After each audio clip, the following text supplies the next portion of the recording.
Hey, this is Rooo, and today I'm reviewing Supermarket Simulator. As you'd expect from the name, Supermarket Simulator is a simulation game that lets you play as the owner of a grocery store. It came out in early access in February of 2024 and is currently only available on PC. There are some similarly named knockoffs on other platforms, but these are not the same game. Let's get right into gameplay. At the beginning of the game, you run all aspects of the store.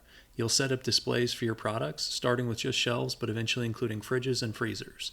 You'll order groceries, which you'll need to grab from the street, stock on shelves, and set prices. Lastly, you'll need to check out customers when they finish shopping, scanning items, taking payment, and giving change as required. If this sounds like a lot to handle, it's really not, at least at first. For the most part, you can play the game at your own pace. You control when the store opens and closes with a sign, and the game clock doesn't run until you hit open, giving you plenty of time each morning to get everything in order.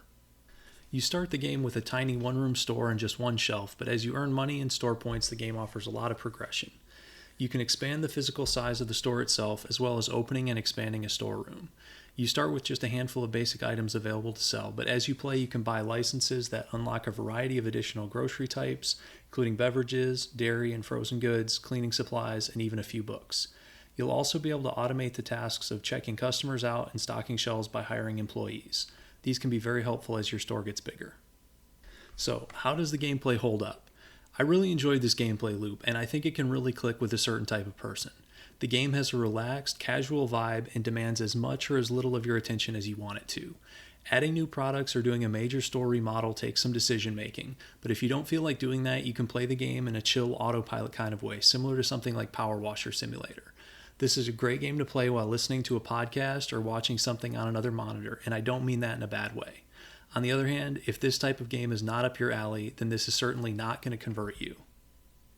There's a short tutorial to get you started, but outside of that, there's no storyline or direction.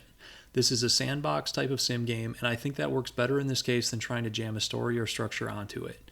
Your playstyle and goals are whatever you want them to be.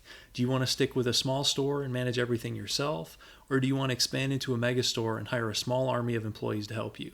Either playstyle is perfectly valid. Let's move on to interface and graphics. The game has a simple, clean interface.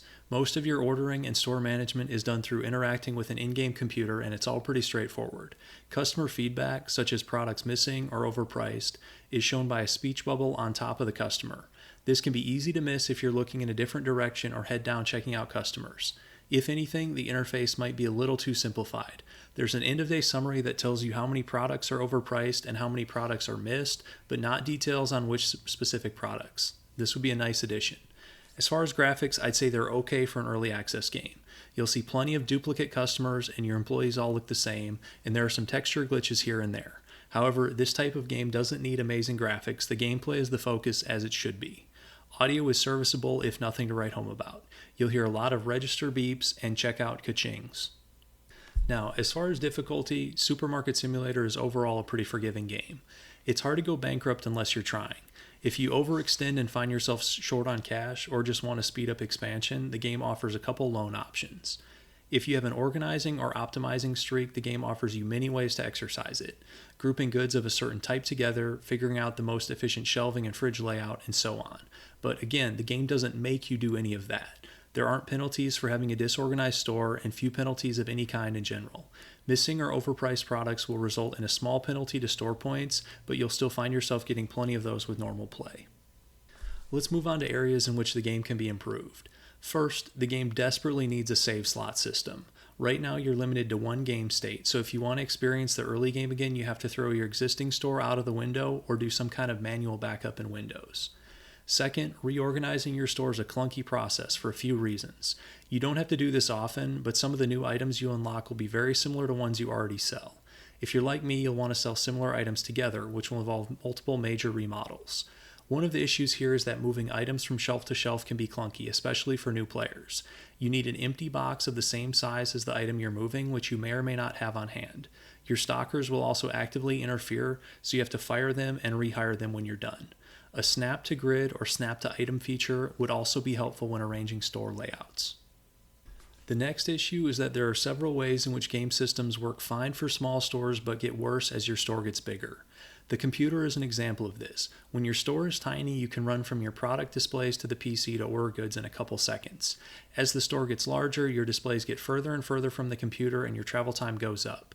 This might not sound like much, but running from shelves to PC to order products is one of the things you can't automate and will spend a lot of time doing.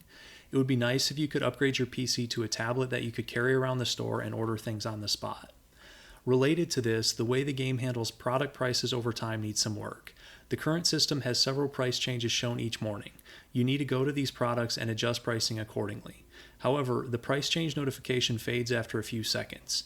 You can still see the price changes in your computer, which is fine in the early game when you only have a small number of products, but not great as you unlock more options and pages to scroll through.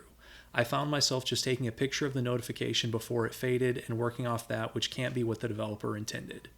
There were definitely reminders that this is an early access title, pathing glitches in particular for both customers and employees. Saving and reloading usually helps, but this boots customers from the store, which you may not want to do in the middle of the day. My last criticism is that you can't play as a store focused on a particular product, for example, a meat and fish shop or a liquor and beverage store, and so on. You can play as a small store, but if you unlock a product license, from that point on, customers expect you to carry those goods. I tried this out, making a liquor and beverage store, but customers would walk in, look for goods I didn't have, and walk out. If you want to keep your store small, make sure you don't unlock more licenses than you want to handle. Before we get to the conclusion, let's talk a little bit about the game's ongoing support and future. The game is still in active development and has received several major patches since release.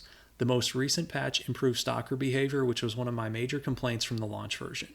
Stalkers used to only take items from storage racks and not do anything with boxes in the street, so the game was basically curb to storeroom box carrying simulator.